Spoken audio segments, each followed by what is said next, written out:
tout le monde, Sylvain Raymond en compagnie de Gabriel Gélina. On est en direct du Salon de Tokyo. Plusieurs nouveautés intéressantes. Je me suis attardé du côté de Toyota où on nous a dévoilé une panoplie de modèles concept. Le premier, c'est un coupé sport, le GR-HV Sport Concept, qui est un coupé sport 2+2 à toit Targa qui est assemblé sur la plateforme de la Toyota 86. On ne veut pas nous confirmer si ce sera une future remplaçante, mais on pourrait le laisser présager. Ce qui la distingue, c'est son toit Targa, plusieurs éléments de style hérités de la LFA, la super voiture de Lexus.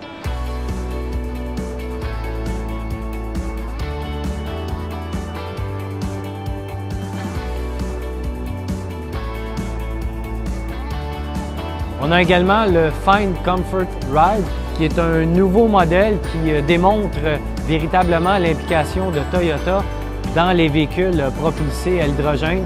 Donc, c'est un véhicule à conduite autonome, muni d'une pile à combustible. Le réservoir à hydrogène est placé au centre, dans le plancher. On a une excellente autonomie. On parle de 1000 km et le plein d'hydrogène qui peut être fait en 3 à 5 minutes.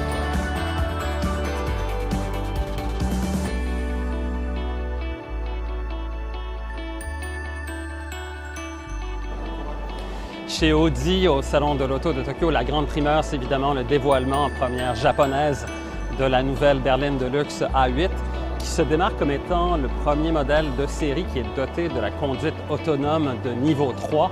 C'est-à-dire que ce véhicule-là, lorsque l'on roule dans certaines conditions particulières, comme par exemple sur une autoroute à voie divisée et que la vitesse est inférieure à 60 km/h, le conducteur n'a qu'à appuyer sur un bouton pour enclencher la conduite autonome de niveau 3. Et là, à partir de ce moment-là, la voiture se conduit complètement par elle-même.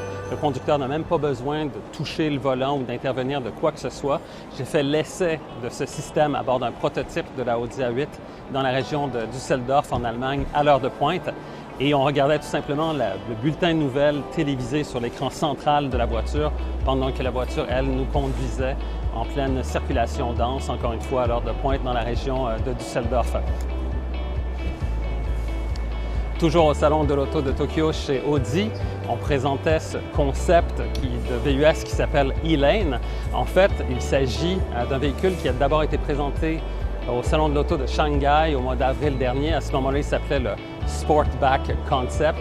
Par la suite, il a été représenté une deuxième fois au Salon de l'Auto de Francfort en septembre. C'est là qu'on a découvert son nouveau nom qui s'appelle E-Lane.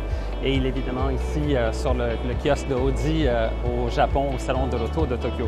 Ce véhicule-là se démarque pour plusieurs raisons. Premièrement, il s'agit d'un VUS à motorisation entièrement électrique qui est équipé d'une batterie de 95 kWh, ce qui lui donnerait une autonomie d'environ 500 km selon Audi. Il est animé par 3 moteurs électriques, un qui entraîne les 2 roues avant et ensuite 2 autres qui sont accolés sur chacune des roues arrière. Donc, pour ce qui est de Audi, on annonce une commercialisation prévue d'abord en Allemagne pour l'année 2019 pour ce premier VUS de la marque à motorisation entièrement électrique.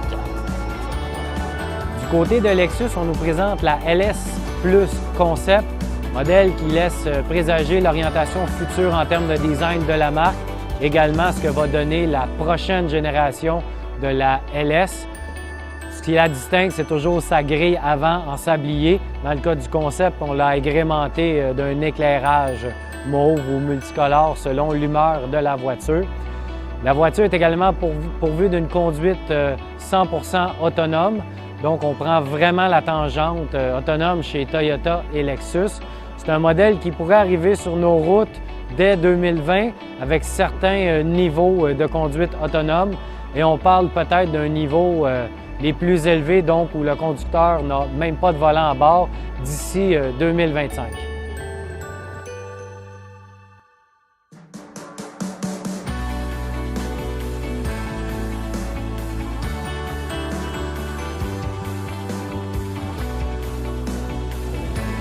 Du côté de chez Mazda, on présente 2 concepts. Dans un premier temps, le Kai Concept, ici, qui nous donne une idée du style de la prochaine génération peut-être de la Mazda 3 ou en tout cas des plus petites voitures de Mazda.